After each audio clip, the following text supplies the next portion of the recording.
जय महाराष्ट्र, जय शिवाजी, जय भवानी. मी हेमंत मुसळे तुला सगळ्यांना नमस्कार करतो. आज मी पहिल्यांदा मराठीत सावरकरांबद्दल बोलू इच्छुक आहे. मी प्रथम माझा प्रयास आहे. वस्तुतः त्याच्यामध्ये काही चुका पण होऊ शकतात, तर आपण त्याला क्षमा करावे. मी काही फार मोठा व्यावसायिक किंवा असा भाषणबाज व्यक्ती नाही, साधारण माणूस आहे. माझं सर्व लेखन वाचन हिंदीमध्ये झालं. माझं शिक्षण पण हिंदीमध्ये झालं. मी मध्य प्रदेशमध्ये जन्मलो आणि तिथे हिंदीमध्ये सगळे माझा अभ्यास झाला. तर मी फक्त सावरकरांबद्दल एवढंच सांगेन की त्यांच्यावर जे लोक आक्षेप लावतात, राजनीतिक लोक, मध्य प्रदेशमध्ये एक काँग्रेसचा व्यक्ती जो फार त्यांच्या मागे हात धुवून पडला असतो, नेहमी त्यांच्याबद्दल ते दुष्प्रचार करतात की ते अंग्रेजांचे पिट्टू होते, अंग्रेजांकडनं ते पैसे घेत होते, अंग्रेजांच्या सेनामध्ये त्यांनी जाण्यासाठी लोकांना प्रेरित केलं, आणखीन द्विराष्ट्रीय विचारधारा करत होते. त्याबद्दल माझं म्हणणं असं आहे माझं की सावरकरांना 2 आजन्म कारावास झाल्या होत्या, सगळ्यांना माहीत आहे. की त्याच्यामध्ये जेव्हा त्यांना अंडमानमध्ये 11 वर्ष नरक भोगावं लागलं आणि त्यांचं स्वास्थ्य खराब झाल्यानंतर त्यांना रत्नागिरीमध्ये जेलमध्ये ठेवलं गेलं. आणि त्यानंतर मग त्यांना एक नजर कैदीमध्ये रत्नागिरीमध्ये ठेवलं गेलं. तर तो माणूस आहे, तर सावरकरजी आहे तर इंग्रजांचे कैदी झाले ना, की ते त्यांच्या नजरबंदीमध्ये आहे, तर ते जीवनयापन कसं करू शकतात, काही करू शकत व्यवसाय. तर त्यानिमित्त त्यांनी इंग्रज सरकारने त्यांना मेंटेनन्स दिलं, क्षतिपूर्ती, की तुम्ही जिवंत राहा तेवढं तुम्हाला खर्च देत होते, म्हणजे 60 रुपये महिना. त्यात परिवार त्यांचं पोषणासाठी होतं ते.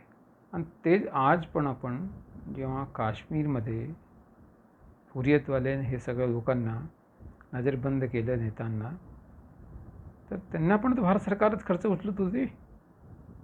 त्याचप्रमाणे सावरकरांचं 60 रुपये मासिक इंग्रजांनी दिलं.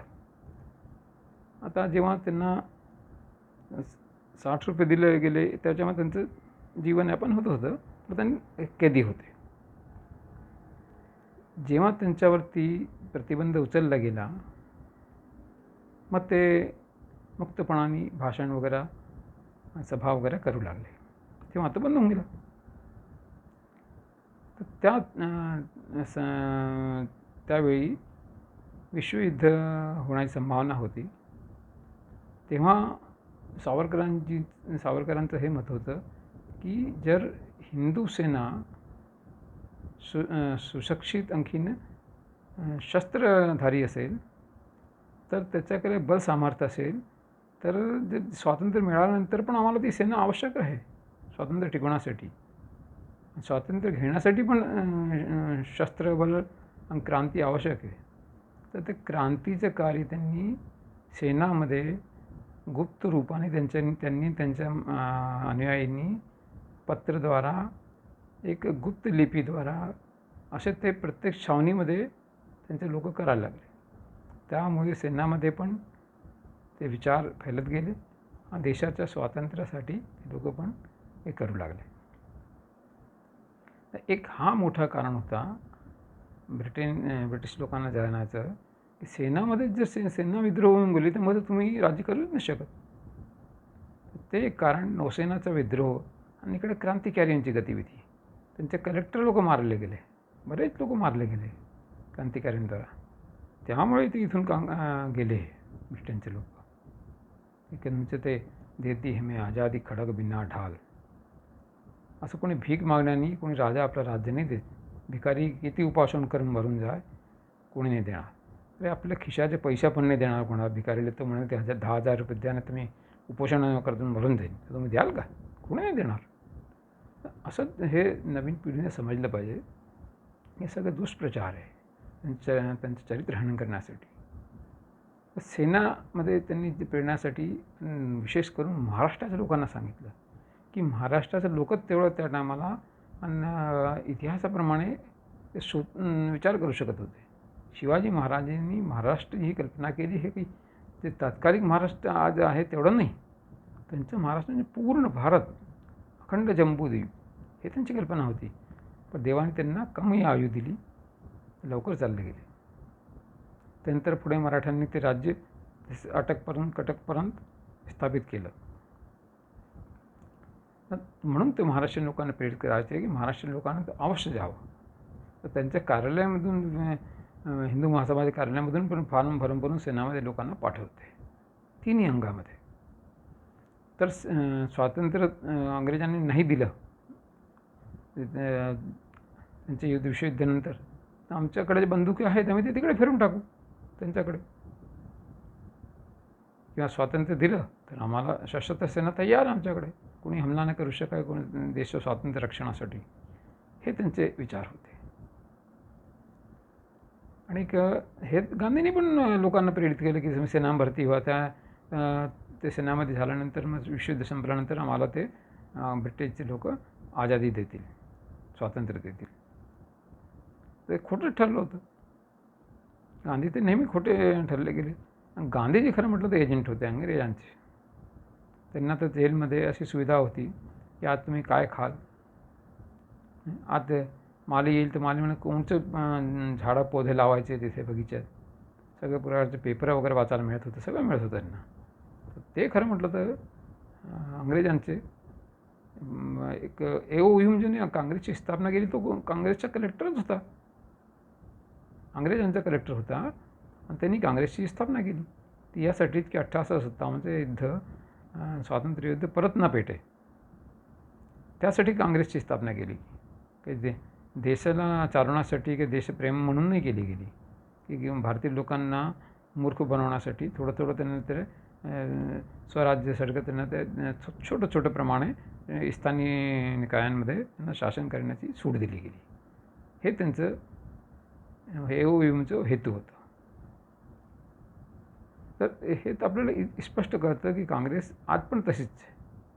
आता ती काँग्रेस तर नाहीच आहे आणि ते लोक पण नाही, तरी त्यांची ती मानसिकता तीच आहे, दब्बू प्रकारची. ती देशप्रेमचं त्यांना काही घेणं देणं नाही. आता सावरकरांवर दुसरा आक्षेप लावतात की हे द्विराष्ट्र विभाजनकारी त्यांची नीती होती.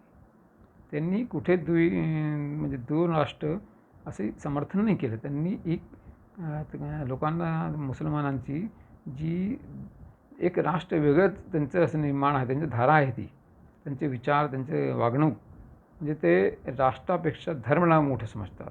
तर तो माणूस तर नेहमीच राष्ट्राला कधी पण धोका देऊ शकतो. ते धर्म मानतो, राष्ट्रानंतर तर ह्याला अर्थ नाही. आपल्या याच्यामध्ये तर जननी जन्मभूमी स्वर्गादपि गरी असे धर्म दुसरं द्वितीय दर्जावर ठेवलं आहे. आपण प्रथम आम्हाला राष्ट्रधर्म आहे, राष्ट्र राहिलं तर धर्म राहील ना, तर धर्म कुठे जाईल. तर म्हणून त्यांनी ते मुसलमानांबद्दल बाकी हिंदू लोकांना सावध केलं की यांची ही विचारधारा आहे. आणि त्यांनी जेव्हा पाकिस्तानने बनणं बिलकुल निश्चित होऊन गेलं, तेव्हा त्यांनी म्हटलं की ह्या लोकांना इथे नाही राहू द्यायचं, इथेच पाठवा. आणि समजा नाही गेले तर यांची जे व्होटिंग पॉवर आहे ती समाप्त केली पाहिजे, असं त्यांच्याबद्दल स्पष्ट म्हणणं होतं. की त्यांचं हे पण म्हणतं की सगळेच वाईट नसतात, काही लोक चांगले पण असतात, हे पण त्यांचं स्पष्ट म्हणणं होतं. तर असं सावरकरांबद्दल हे लोक ज्यांचं चारित्र्यहनन करतात. आत्ता मध्य प्रदेशमधून त्यांनी त्यांच्या चारित्र्याविषयावर शिंतोडे उडवलं आहे. हे आत्तापर्यंत दुष्प्रचार नाही करत चालू आहे त्यांचं. आणि त्यांना माहीत नाही की आता हिंदू जनता सावध होत चालली आहे. नवीन पिढी पण त्यांच्याबद्दल जाणून इच्छुक आहे.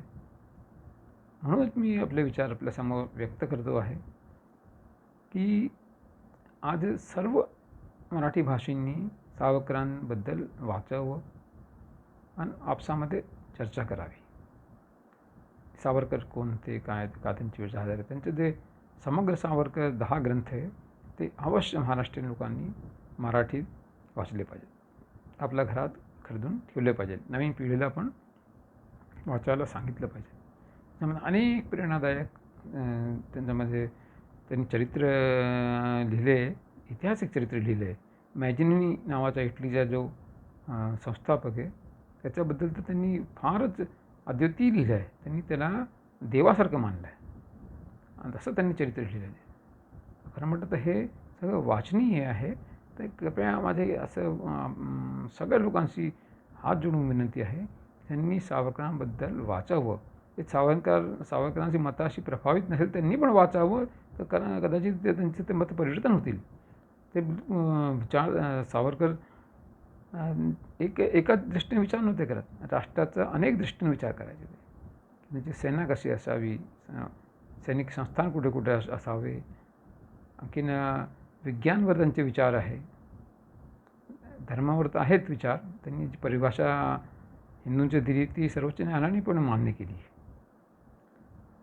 जो अर्थ ते 3 विषयावर तर अवश्य म्हणजे ते प्रत्येक हिंदूंनी वाचन केलं पाहिजे. एक तर अर्थशास्त्र, विज्ञान, आणखीन आपले 3 धर्मशास्त्र वाचले पाहिजे.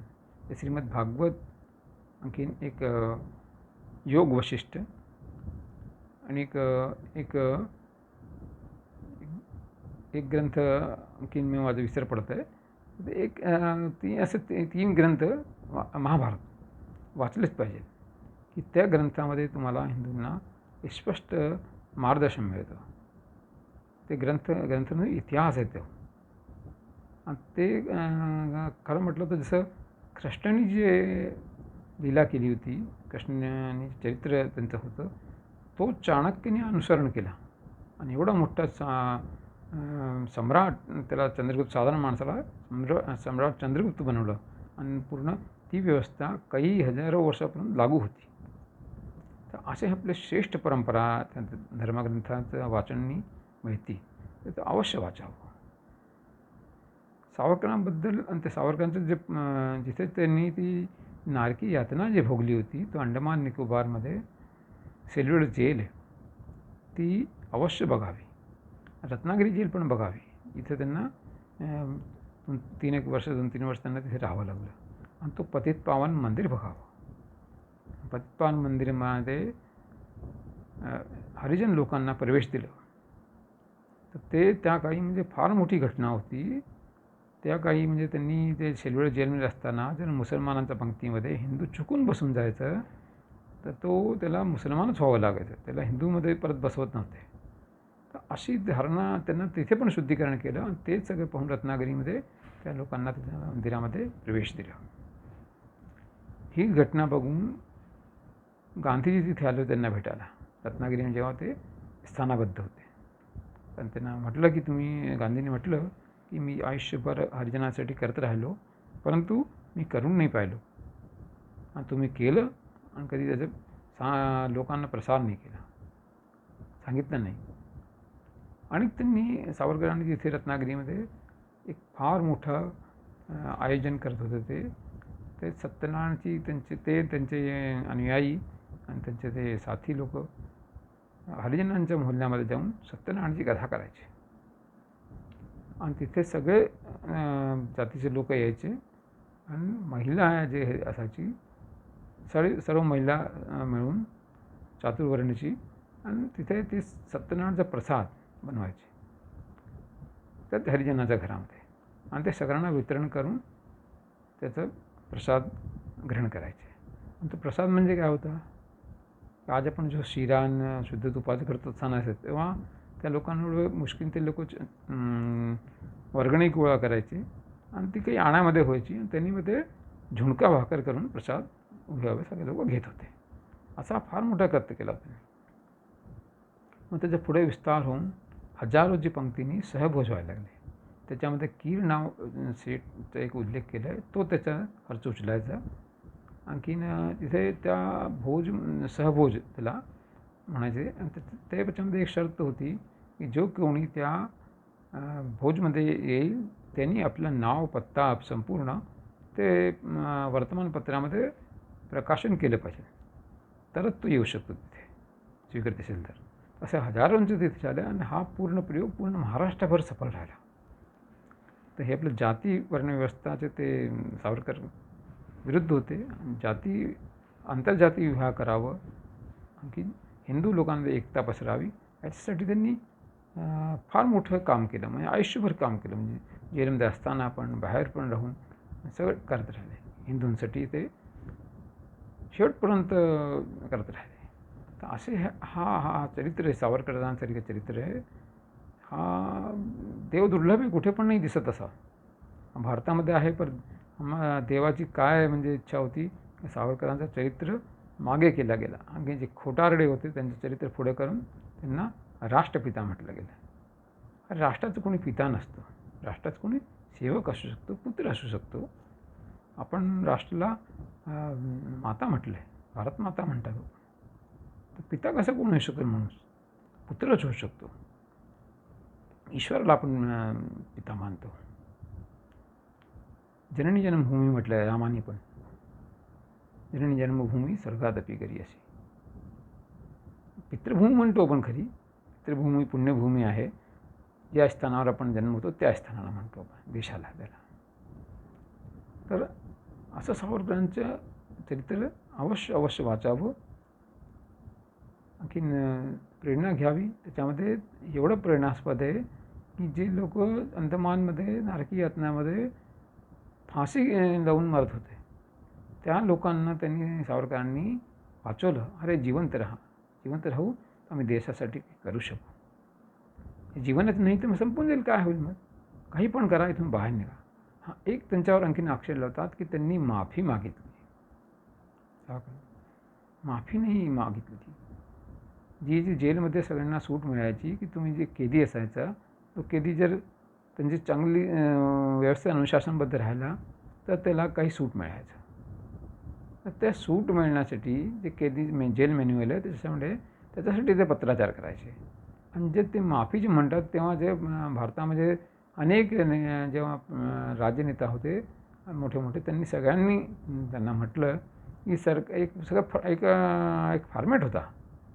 त्या फॉर्मॅटवर जे लोकांनी हस्ताक्षर केले ते लोक अंडमानमधून बाहेर काढले गेले आणि त्याच्यामध्ये भारतामध्ये दुसऱ्या जन्म ठेवले गेले. तर हा एक निघायचा एक मार्ग होता. त्याच्यावर त्यांनी ती सही केली असती. त्याचा माफीनामा नाही येतो, एक तो निघण्याचं माध्यम होता. आणि ते जेव्हा बाहेर आले आणि मग सगळं त्यांनी सगळ्यांना माहीत आहे की त्यांनी सगळं ते आपलं कार्य केलं. आणि ते नंतर ते प्रतिबंधांच्या हटल्यानंतर पूर्ण भारतभरामध्ये हिंदू महासभासाठी, आणखीन आपली विचारधारा हिंदुत्वासाठी त्यांनी भाषणं दिली. ते लाखो लोक तिथे एकत्र व्हायचे. ही त्यांची फार मोठी प्रसिद्धी होती. पण दुर्दैव असा की भारत स्वतंत्र झाल्यानंतर त्यांना गांधी हत्याचं याच्यामध्ये फसवलं गेलं आणि त्यांच्यावर खोटे मुकदमे केले आणि ते बरी झाले. पण ते जे शिंतोडे उडले, तो जो अपूर्णी क्षती आहे ते कधी पूर्ती नाही होऊ शकत. ते नसतं आज भारताचं चरित्र, भारत राष्ट्राचं चरित्र कुठे गेलं असतं.